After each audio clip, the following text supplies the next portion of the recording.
If you're looking for ways to get stronger for skiing and snowboarding, here are 4 exercises you can do for a pretty well-rounded routine. Now, I chose these 4 specifically because they cover the main ingredients that I like to include when I design training plans for athletes and people who stay active in a specific sport or hobby. Hey, if you're new here, I'm Dr. Leslie, a sports injury prevention expert and doctor of physical therapy. I specialize in helping professional and expert skiers prepare for the season so they feel great and save their knees for many more seasons. I work with a ton of ski instructors and patrollers, probably at your favorite mountain. So come follow the same exercises that they're doing to get ready for the season too. Whether you're looking to strengthen around your knees to relieve pain or prevent injury, or you're just looking to get stronger, more stable, and more resilient for your sports and lifestyle, go ahead and click subscribe if you want more tips and strategies. I'll post more ideas for staying pain-free and injury-free for your lifestyle.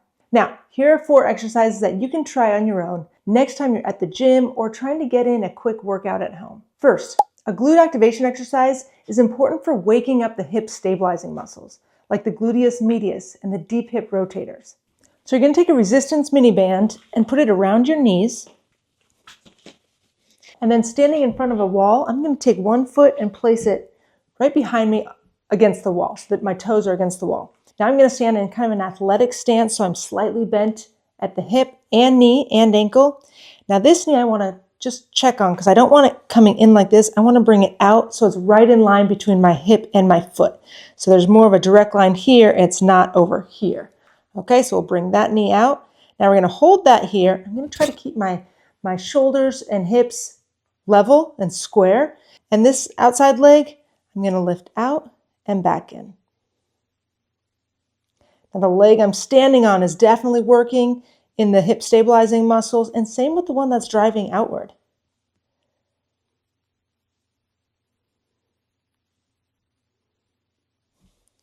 Second, strengthening the quads is definitely important, but don't forget about the muscles on the posterior side. The glutes, the hamstrings, the calves.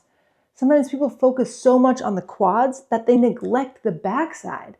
And this could lead to becoming quad dominant, where the body relies so heavily on the quads that it can actually lead to dysfunction and injury.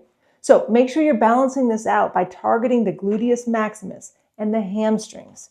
Now I like this option because it also adds a core stability component where I have to stabilize in the frontal plane so I don't get pulled down by the weight.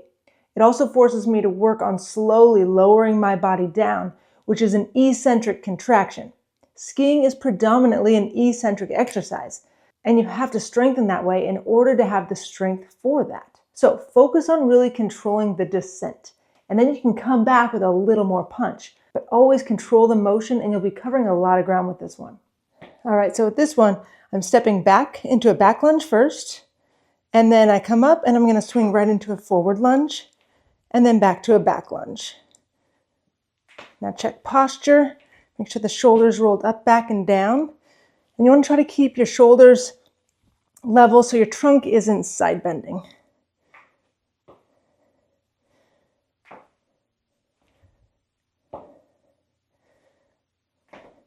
And you also want to keep tabs on your knees so that your knees are tracking forward right over your toes.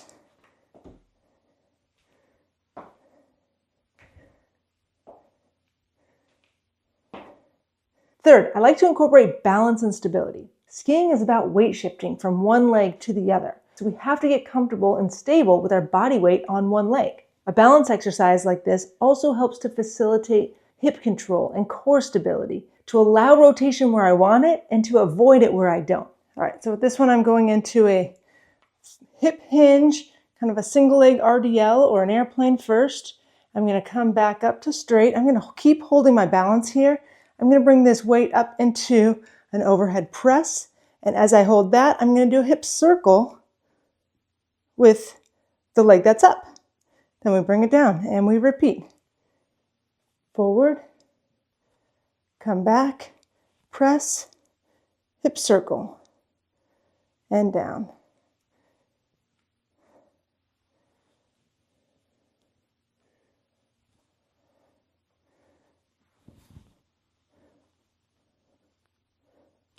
The fourth exercise is a plyometric movement in the lateral direction. It's important to train laterally, and a lot of people miss this. With this exercise, I'm making a quick dynamic movement and asking my body to respond and rebound. The goal is to minimize the amount of time I spend on the ground. In skiing and riding, you have to be ready to respond quickly when something changes around you. The snow texture can change, or someone might surprise you as they come up from behind. And most importantly, you want to always be in control of yourself. So practice something like this to stay light on your feet and quick to respond in order to get out of danger. Okay, so I'm in a ready position. I'm gonna hop off and back.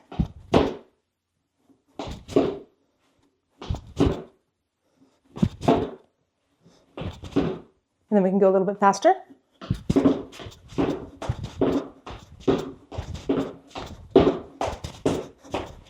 So try these out and let me know which one is your favorite in the comments. Be sure to subscribe and follow this page for more exercises for staying active and avoiding injuries that will get in the way of doing the things you love. Thanks for watching and have a great day.